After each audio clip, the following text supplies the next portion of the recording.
نبی اکرم نور مجسم شفیع معظم صلی اللہ تعالی علیہ وآلہ وسلم کے جو صحابہ کرام ہیں، اللہ تعالیٰ نے انہیں بڑی عظمتوں اور بڑی شانوں سے مالا مال فرمایا۔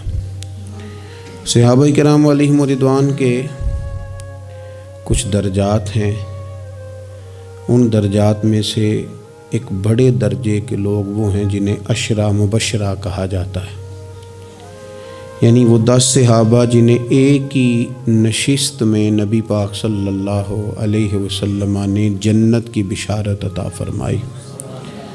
وہ 10 لوگ جن کو حضور علیہ الصلوۃ والسلام نے ایک ہی وقت میں جنتی قرار دیا۔ انہی صحابہ کرام علیہم رضوان میں سے ایک شخصیت کا ذکر ہم کرنے جا رہے ہیں جن کا نام حضرت طلحہ بن عبید اللہ رضی اللہ تعالی عنہ۔ نبی پاک صلی اللہ تعالی علیہ وآلہ وسلم نے حضرت طلحہ بن عبید اللہ سے بڑی محبت فرمائی۔ بالکل شروع میں اسلام آپ نے قبول کر لیا تھا۔ واقعہ یوں ہوا، امام بہقی نے لکھا ہے کہ آپ بصرہ تشریف لے گئے تھے۔ وہاں ایک عیسائی پادری تھا، راہب تھا۔ چونکہ عیسائیوں نے اور یہودیوں نے تورات کے اندر نبی کریم صلی اللہ علیہ وسلم کی عظمتوں اور شانوں کو پڑھا ہوا تھا، تو وہ عیسائی بصرہ میں لوگوں سے یہ کہہ رہا تھا کہ اگر یہاں کوئی حرم کا شخص ملے تو اسے میرے پاس لاؤ۔ حضرت طلحہ بن عبید اللہ رضی اللہ تعالیٰ عنہ وہاں گئے ہوئے تھے۔ لوگ آپ کو پکڑ کے اس عیسائی راہب کے پاس لے گئے۔ اس نے آپ سے پوچھا کہ مکے میں کوئی نیا واقعہ ہوا ہے، کسی احمد نامی شخص کا ظہور ہوا ہے؟ انہوں نے کہا، حضرت طلحہ بن عبید اللہ نے، کہ نہیں مجھے تو نہیں پتا۔ تو اس نے کہا کہ وہاں احمد نامی ایک شخص کا ظہور ہوگا جو اللہ کے پیارے رسول ہوں گے۔ حضرت طلحہ بن عبید اللہ کہتے ہیں وہ بات میرے دل میں نقش کر گئی۔ میں وہاں سے مکہ شریف آیا اور میں نے لوگوں سے پوچھا کہ یہاں کوئی انوکھی بات ہوئی ہے؟ تو انہوں نے کہا ہاں، نبی پاک صلی اللہ علیہ وسلم نے اعلان نبوت کیا ہے اور جناب ابو بکر صدیق نے ان کی اتباع بھی قبول کر لی ہے۔ فرماتے ہیں حضرت صدیق اکبر رضی اللہ تعالیٰ عنہ سے میری اچھی شناسائی تھی، میں ان کے پاس گیا، پھر انہوں نے اس والہانہ انداز میں حضور کا ذکر کیا کہ میں نبی کریم کا کلمہ پڑھ کے حضور کا غلام بن گیا۔ حضرت طلحہ بن عبید اللہ رضی اللہ تعالیٰ عنہ ان 10 صحابہ میں سے ہیں جنہیں نبی پاک صلی اللہ علیہ وسلم نے جنت کی بشارت عطا فرمائی۔ اور حضرت طلحہ بن عبید اللہ رضی اللہ تعالی عنہ ان 8 افراد میں سے ہیں جنہوں نے سب سے پہلے اسلام قبول کیا۔ اور حضرت طلحہ بن عبید اللہ رضی اللہ تعالی عنہ کا شمار ان 5 صحابہ کرام میں ہوتا ہے جنہوں نے حضرت ابو بکر صدیق کے ہاتھ پہ اسلام قبول کیا۔ اور حضرت طلحہ بن عبید اللہ رضی اللہ تعالیٰ عنہ ان 6 لوگوں میں سے ہیں جن کی شورا حضرت عمر فاروق نے بنائی تھی اپنے بعد خلیفہ منتخب کرنے کے لیے۔ اور حضرت طلحہ بن عبید اللہ کی سب سے بڑی فضیلت یہ ہے کہ آپ ان خوش نصیب لوگوں میں سے ہیں جن سے نبی پاک علیہ السلام اپنے وصال ظاہری تک ہمیشہ راضی ہی رہے ہیں۔ اور حضور علیہ الصلوۃ والسلام نے فرمایا جنت میں میرے 2 پڑوسی ہیں، 2 بندے جنت میں میرے ہمسائے ہیں۔ یا رسول اللہ صلی اللہ علیہ وسلم کون سے؟ فرمایا ایک حضرت زبیر بن عوام اور دوسرے طلحہ بن عبید اللہ رضی اللہ تعالی عنہ۔ یہ 2 لوگ ایسے ہیں جن کو رسول پاک صلی اللہ تعالی علیہ وسلم نے فرمایا کہ یہ جنت میں میرے پڑوسی ہیں۔ حضرت طلحہ بن عبید اللہ چونکہ اتنے بڑے آدمی ہیں، اتنی بڑی فضیلت کے آدمی ہیں، تو تھوڑا سا ان کی سیرت کے بعض نقوش پر بھی ہمیں آگے غور کرنی ہے۔ حضرت طلحہ بن عبید اللہ رضی اللہ تعالیٰ عنہ کے مزاج میں بہت زیادہ عاجزی تھی۔ اگر کوئی شخص صاحب فضیلت ہوتا ہے نا تو اسے بھی پتہ ہوتا ہے کہ میری یہ فضیلت ہے۔ اگر کوئی عالم ہے، لوگ اسے عالم جانتے ہیں، تو اسے بھی تو پتہ ہوتا ہے نا کہ میرے پاس علم ہے۔ اگر کوئی آدمی صاحب منصب ہے تو اسے بھی تو پتہ ہوتا ہے نا کہ اللہ نے مجھے یہ عہدہ عطا کیا ہے۔ حضرت طلحہ بن عبید اللہ رضی اللہ تعالیٰ عنہ بھی تو جانتے تھے نا کہ اللہ تعالیٰ نے مجھے کیا عہدہ عطا کیا۔ لیکن اس کے باوجود ان کی طبیعت کے اندر عاجزی تھی۔ ایک مرتبہ انہوں نے ایک جگہ پہ لوگوں کو نماز پڑھائی،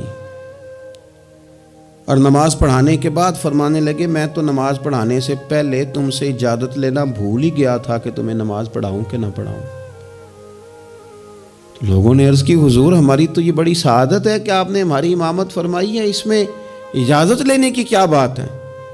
تو حضرت طلحہ رضی اللہ تعالیٰ عنہ فرمانے لگے اگر کوئی شخص لوگوں کی امامت کرائے، نماز پڑھائے، لیکن لوگ اس سے راضی نہ ہوں کہ یہ ہمارا امام بنے، تو فرمایا اس کی نماز اس کے کانوں سے اوپر تک نہیں جاتی۔ لہذا میں نہیں چاہتا کہ زبردستی تم پر مسلط ہوں، میں چاہتا یہ تھا کہ پہلے تم سے پوچھ لوں پھر تمہارا امام بنوں۔ یہ مزاج کی عاجزی، اور طلباء کو، علماء کو، آئمہ کو یہ سبق دینے کے لیے کہ اگر تمہیں اللہ تعالیٰ منصب عطا کرے تو وہ منصب پھر بھی تمہارے اندر عاجزی ہی پیدا کرے، انکساری ہی تمہارے مزاج کا حصہ بنے۔ اللہ تبارک و تعالیٰ نے حضرت طلحہ رضی اللہ تعالیٰ عنہ کو مال بھی عطا فرمایا تھا، لیکن اس کے ساتھ ساتھ خرچ کرنے کا شوق اور جذبہ بھی اللہ نے انہیں دیا تھا۔ ایک شخص پر 30,000 دینار کا قرضہ تھا، سارا ہی انہوں نے اپنے ذمے لے لیا، فرمایا تو بے فکر ہو جا، میں تیرا سارا قرضہ ہی ادا کر دوں گا۔ یتیموں، بیواؤں، مساکین سب کے ساتھ فراخ دلی سے پیش آتے، لوگوں کے مسائل حل کرتے۔ اور حضرت سیدہ طیبہ طاہرہ سیدہ عائشہ صدیقہ رضی اللہ تعالیٰ عنہ جو کہ مومنوں کی ماں ہیں، تو ماں سے عقیدت ہوتی ہے۔ حضرت طلحہ بن عبید اللہ رضی اللہ تعالیٰ عنہ کو بڑی عقیدت تھی، ہر سال 10,000 دینار سیدہ عائشہ کی خدمت میں بطور نذرانہ کے پیش کرتے تھے، بطور نذرانہ کے، اپنے دل کی تسکین کے لیے کہ میں اپنی ماں کی خدمت کر رہا ہوں۔ اور خدمت خلق اور دینے کا جذبہ اس طرح کا تھا کہ ان کی زوجہ ارشاد فرماتی ہیں کہ ایک دن میں انہوں نے 1,00,000 درہم اللہ کے راستے میں خرچ کیا۔ لیکن اپنی ان کی کیفیت یہ تھی کہ انہیں نماز میں مسجد جانے میں اس لیے دیر ہو گئی کہ ان کا کرتا پھٹا ہوا تھا اور میں کرتا سی رہی تھی، تو کرتا سیتے سیتے دیر ہو گئی تو ان کی جماعت رہ گئی، یعنی اللہ کے بندوں پر خرچ کر دیا لیکن اپنے اوپر انہوں نے خرچ نہیں کیا۔ یہ سٹیٹس بندے کا اس وقت بنتا ہے جب دیکھیں بہت سارے لوگوں کا مزاج ہوتا ہے کہ میں پیسے جمع کر لوں، پیسے جمع کر لوں، تو وہ بھی جمع کرتے تھے، اللہ کے بندے بھی جمع کرتے تھے، پر دنیا کے بینکوں میں نہیں، آخرت کے خزانے میں۔ تو وہ آخرت کے خزانے میں جمع کرنے کا یہ انداز تھا کہ ان کی زوجہ فرماتی ہیں کہ ایک دن میں نے انہیں بڑا پریشان دیکھا، بڑے پریشان تھے، تو میں نے ان سے کہا کہ مجھ سے کوئی غلطی ہو گئی، آپ بہت زیادہ پریشان ہیں؟ تو حضرت طلحہ بن عبید اللہ رضی اللہ تعالیٰ عنہ فرمانے لگے نہیں، تم سے کوئی غلطی نہیں ہوئی، اصل میں آج میرے پاس بہت سارے پیسے جمع ہو گئے، تو میں پریشان ہوں کہ اتنی دولت کے ساتھ وقت گزاروں گا۔ کتنی بلڈنگوں پہ راضی ہیں مسلمان، سرمایہ آتا کسے برا لگتا ہے، کس طرح لوگ پیسہ چھپا چھپا کے رکھتے ہیں، کس طرح لوگ اپنی بے نامی جائیدادیں بناتے ہیں، کیا ترتیب لوگ اختیار کرتے ہیں مال کو کسی طریقے سے سنبھال کے رکھا جائے، خرچ نہ ہو۔ لیکن فرمانے لگے میرے پاس پیسے جمع ہو گئے، پریشان ہوں کہیں رات ہی نہ گزر جائے اسی طرح کے پیسے بڑے رہیں۔ تو آپ کے لیے فرمانے لگی کیوں پریشان ہوتے ہیں، آپ مجھے پتہ ہے حضور کے صحابی ہیں، آپ کا دل اتنا اجلا اور اتنا صاف ہے کہ یہ دولت آپ کے دل میں وقت گزار سکتی نہیں، جہاں اللہ رسول کے ڈیرے ہوں وہاں دولت کیسے وقت گزارے گی۔ تو آپ اس طرح کریں، اس کو خرچ کر دیں، کچھ بھی نہیں ہوتا، بوجھ اتر جائے گا۔ فوراً ہی لونڈی کو بلایا اور خرچ کرنا شروع کیا۔ تو کتنے خرچ کیے؟ ایک دن کے اندر انہوں نے 4,00,000 دینار لوگوں پر خرچ کر دیے۔ پیسے کو سنبھال کے نہیں رکھا، جمع کر کے نہیں رکھا، اس ترتیب کے ساتھ انہوں نے اپنی زندگی میں خرچ کیا۔ پھر دوسری بات یہ تھی کہ وہ اخلاقیات کے حوالے سے ایک بڑا عمدہ مقام رکھتے تھے۔ حضرت سیدنا کعب بن مالک رضی اللہ تعالیٰ عنہ کا بڑا مشہور واقعہ ہے کہ آپ غزوہ تبوک میں نہیں جا سکے تھے، تو نبی پاک صلی اللہ تعالیٰ علیہ وسلم ناراض ہو گئے اور 50 دن تک رسول کریم صلی اللہ علیہ وسلم ناراض رہے۔ حضرت کعب بن مالک رضی اللہ تعالیٰ عنہ فرماتے ہیں کہ ظاہر ہے حضور ناراض تھے تو پھر مجھے لگتا تھا کہ سارا مدینہ ہی ناراض ہے، زمین و آسمان ناراض ہیں۔ فرماتے ہیں چونکہ ہر شخص ناراض تھا اور میں بڑا پریشان تھا، پھر کئی دنوں کے بعد اللہ تبارک و تعالیٰ نے قبول فرمائی، اور جب اس کا اعلان ہوا نا تو فرماتے ہیں سب سے پہلے جس بندے نے اٹھ کے مبارک دی اور بڑی گرم جوشی سے مجھے ملے وہ حضرت طلحہ بن عبید اللہ تھے۔ گویا انہیں اس بات کا شوق ہوا کہ دیکھو اللہ نے ہمارے اس بھائی کی توبہ کو قبول کر لیا ہے، اس پر فضل ہو گیا ہے۔ یعنی اگر کسی کو قرب الہی ملے اور خدا کی رحمت کسی پر برسے تو آگے بڑھ کر اس بندے کو مبارکباد دینا یہ بھی اچھے اخلاق کی علامت ہے۔ اور پھر کچھ لوگوں کا یہ مزاج ہوتا ہے کہ وہ باہر تو بڑے با اخلاق ہوتے ہیں، بڑے با مروت ہوتے ہیں، لوگوں کی بڑی گڈ بک میں ہوتے ہیں، سوسائٹی انہیں بڑا اچھا کہتی، گھر کے اندر ان کی حالت خراب ہوتی ہے۔ گھر والے شکوہ کرتے ہیں کہ یار یہ بندہ ہم سے بھی کبھی اچھے موڈ میں بات کرے، یہ گھر بھی آئے تو کبھی ہنستا ہوا آئے۔ حضرت طلحہ رضی اللہ تعالیٰ عنہ کی حسن معاشرت ان کے گھر کے اندر اتنی اعلیٰ تھی، اتنی خوبصورت تھی کہ ان کے بچے، ان کی اہلیہ، ان کے بہن بھائی، ان کے ماں باپ، ان کے رشتہ دار ان سے ٹوٹ کر پیار کرتے۔ ام امان ان کی شادی ہونی تھی، بڑے بڑے معزز لوگوں نے اس خاتون کو پیغام بھیجا، بڑے اعزاز والی خاتون تھی، لیکن وہ کہنے لگی مجھے تو نکاح حضرت طلحہ بن عبید اللہ سے ہی کرنا ہے۔ بھئی ان سے آپ کو کیوں نکاح کرنا ہے؟ تو وہ کہنے لگی میں ان کے اخلاق کے عالیہ سے واقف ہوں اور صاف حمیدہ کو جانتی ہوں، وہ نہ گھر میں آتے ہیں تو پھر بھی ہنستے ہوئے آتے ہیں، اور میں نے سنا ہے جاتے ہیں تو پھر بھی ہنستے ہوئے جاتے ہیں، اور ان سے مانگنا نہیں پڑتا، خود ہی دے دیتے ہیں، اور کبھی مانگ لو تو دینے میں دیر ہی نہیں کرتے۔ اور فرمانے لگی اگر کوئی کام کر دو تو شکریہ ادا کرتے ہیں، اور کوئی غلطی ہو جائے تو محبوب کے صحابی کی شان یہ ہے کہ فوراً معاف کر دیتے ہیں۔ تو ان اوصاف کا شوہر اگر کسی کو ملے تو پھر اس خاتون کو نکاح کرنے میں دیر نہیں کرنی چاہیے۔ حضرت طلحہ بن عبید اللہ رضی اللہ تعالیٰ عنہ کی بڑی خدمات ہیں، تمام غزوات میں شریک ہوئے سوائے غزوہ بدر کے۔ اس میں بھی بعض محدثین نے لکھا ہے کہ انہیں نبی پاک صلی اللہ تعالیٰ علیہ وسلم نے ایک مہم پہ بھیجا تھا جس کی بنیاد پر وہ جو نہ جا سکے غزوہ بدر میں، عملی طور پر شریک نہ ہو سکے، لیکن جو غزوہ احد ہے اس کے بارے میں تو حضرت ابو بکر صدیق رضی اللہ تعالیٰ عنہ فرمایا کرتے تھے غزوہ احد کا سارا دن ہی حضرت طلحہ کا ہے۔ نبی پاک صلی اللہ تعالیٰ علیہ وسلم نے نا ڈبل زرہ پہن لی تھی، 2 زرہیں حضور نے پہن لی تھی، تو ایک پہاڑ پر حضور چڑھنے لگے تو کچھ مشقت محسوس ہوئی، قربان جائیں۔ حضرت طلحہ نے جلدی سے گردن جھکائی، یا رسول اللہ یہاں رکھیں آپ قدم اور آپ چڑھیں۔ محبوب نے قدم رکھا اور رکھتے ہی فرمایا لو طلحہ تم نے اپنے اوپر جنت واجب کر لی ہے، تم نے اپنے اوپر جنت واجب کر لی۔